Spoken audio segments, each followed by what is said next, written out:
Hello and welcome to Recharge Wrestling. This is part two of our review and recap and spoiler city of Clash at the Castle that was hosted at Principality Stadium in Cardiff. We had some technical problems, but we are still here and we're going to finish this review. Please give us a like and subscribe. As you can tell, we haven't got that good techie stuff at the moment. So the more you subscribe, hopefully one day we can actually afford some good equipment.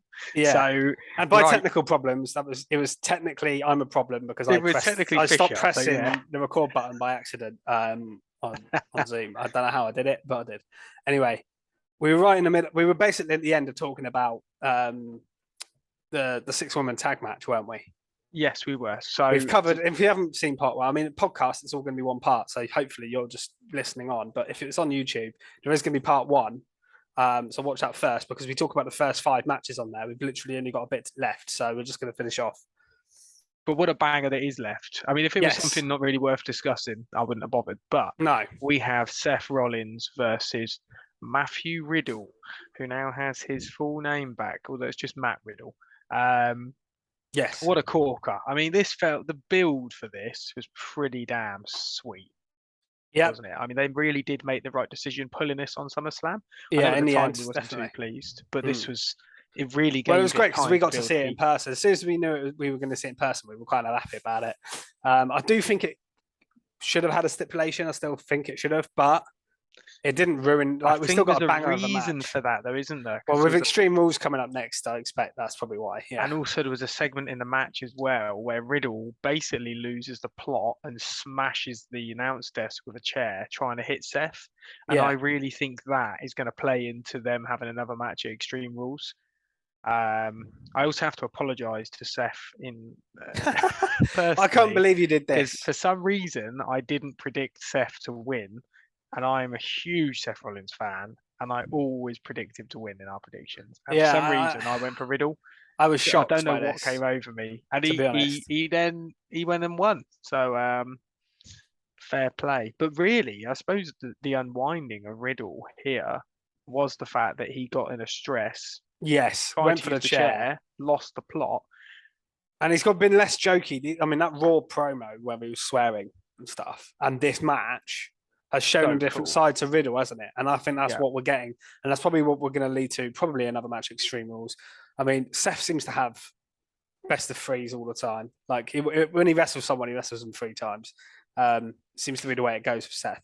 I want him, if they do that, I still want him to come out on top of this. If he wins 2, if Riddle wins the next one, then fine.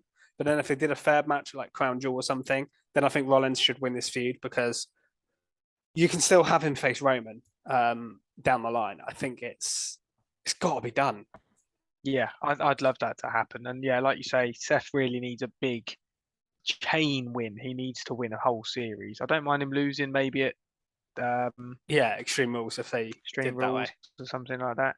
And I've just had a prayer to come into my head. So we're saying about Riddle coming out with these.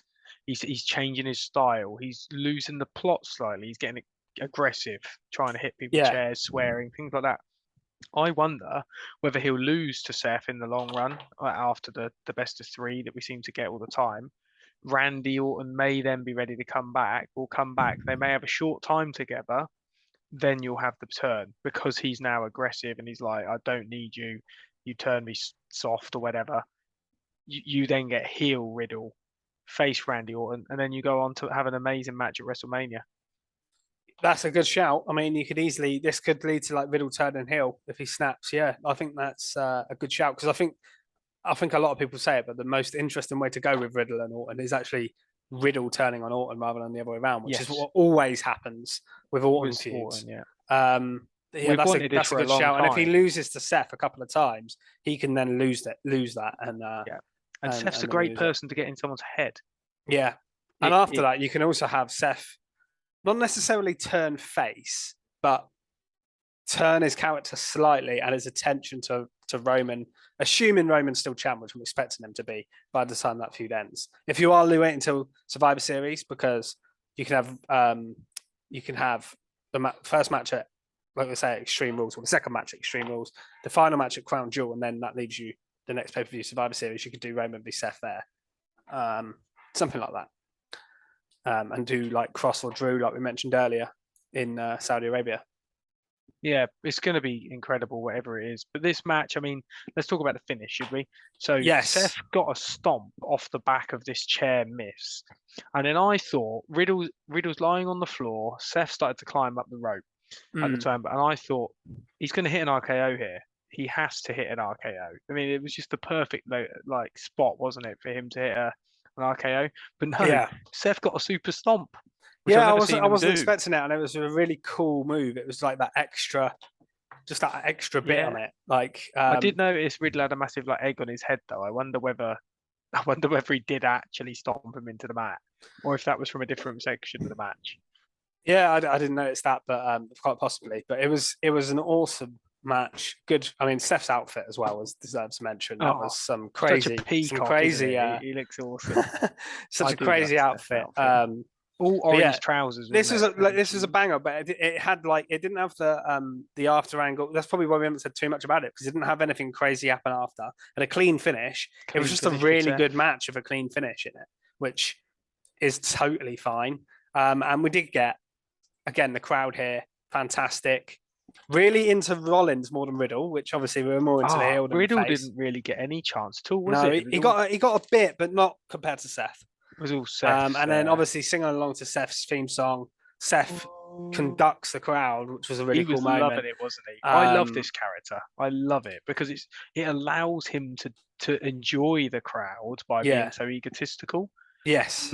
Not have to turn them down like Bailey did earlier in the night. Yeah, like Bailey doesn't want the crowd adulation, whereas Seth does. He just wants to prove that he's the best. The best, really. Yeah. And I love it. Yeah, it's what a match. Yeah, a real noteworthy point as well was Seth when he was using Orton's moves. That was an amazing way of getting into Riddle's head, where he does the DDT off the rope and then started up the RKO, even though he didn't get it. Yeah, that was awesome. And that's why I think eventually as well, if Randy does come back by the third one, you can have a Seth Orton match somewhere down the line. I know we've seen that before, but we haven't seen it in quite a long time. So Seth Orton and then having Riddle turn would be awesome. Yeah. That's where you can have Riddle turn on Orton. I can just imagine Seth just laughing like hell. Even having Seth involved with Riddle would be cool. Just him like almost like manipulating him somewhat. I'd love that, but I guess you can't really have him in the title picture if that's what's happening. But it'd be a way to keep him away from the title for a bit if you want to keep that back till Mania season. Yeah, absolutely. But yeah, that was another great match. Like I said, I think we got quite a lot of good matches on this show. This was up there. We did get one bonus match that we didn't know we were getting, which was, I believe, televised. It was the pre-show, which was a 6-man tag team match.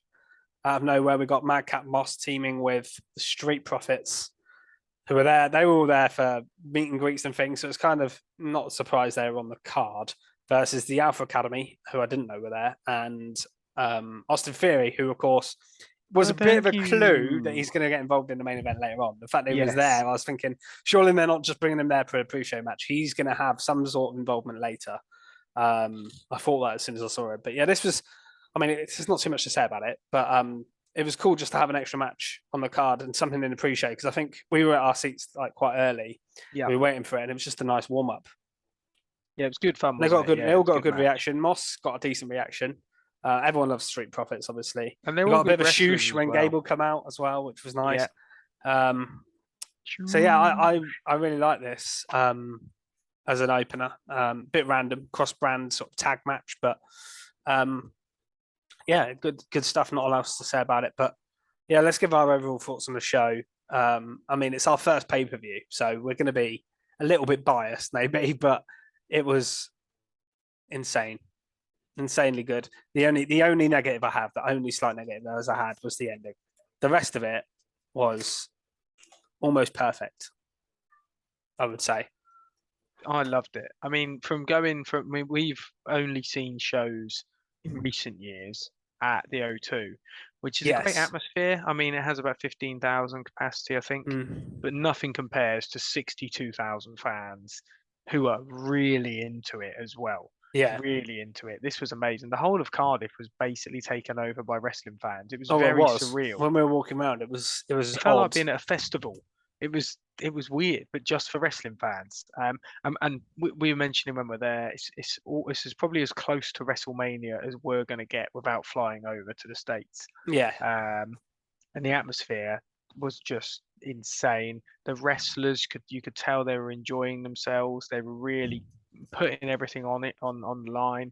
They were enjoying it. They were putting out a show, which was great. There was nobody there that you could see wasn't really giving their all. Everything was great. The only thing I guess was a little bit disappointing for me was the lack of fireworks, but I guess that's probably a safety regulation from the stadium. So, yes, I didn't think about it because it's like an indoor thing as well. So it's a little bit different, I guess, to when we get like the massive ones in the States where it's all going up. But yeah, that wasn't. I mean, in terms of our seats, we were sat in pretty good seats. A little bit of an angle to the ring, but the atmosphere where we were was amazing as well.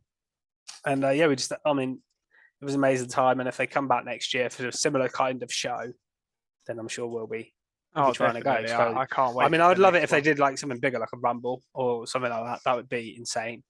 Because I think that crowd for a Royal Rumble, can you imagine? With every person that comes out, the reaction it's going to get in a Royal Rumble match, like I think the tickets would sell even. I think they'd sell even more. Yeah, they would. I think they'd sell it out. They'd sell it out if it's a Royal Rumble. They would. I'm sure they would. Because you'd have people that don't even like, you could bring your mate or your dad or someone who maybe used to like wrestling and be like, oh, it's a Royal Rumble. You know what one of them is? And they'll be like, oh, yeah, cool. And then, do you know what I mean? Rather than just a show where like, oh, who's wrestling in as well from Europe. Yeah. I think that'd happen more. But yeah, overall, absolutely phenomenal. Thoroughly enjoyed it. So I hope you've enjoyed our part 2. Yeah, I screwed that one up. Oh well. Please give us a like and subscribe. Listen to our other content. If you've listened to this in the wrong order, check out part 1. It'll be named Clash at the Castle review. I just want to say as well, by the way, I will have hopefully tomorrow, if I get time, an All Out and NXT Worlds Collide 2-in-1 Sunday show sort of pay-per-view review. Roundup special there for you. Roundup. It's not going to be a lengthy one because it'll just be me, but I will go through it so that we've at least got some content from that on there because they were good shows and they are worth talking about. They're some big stuff coming out of them as well. So yeah, listen out for that. And a quick thank you to any of our new subscribers and followers. There's definitely been a few since Clash at the Castle. Stick along. Please like, subscribe, give us a comment. If you want to ask us any questions, we will come out with them on the pod as long as they are relevant and clean-ish. Yeah, I hope you're feeling pleasantly charged, and we'll see you when we're next on, which will be multiple times this week. So yeah, bye-bye. Yeah, goodbye. Bye.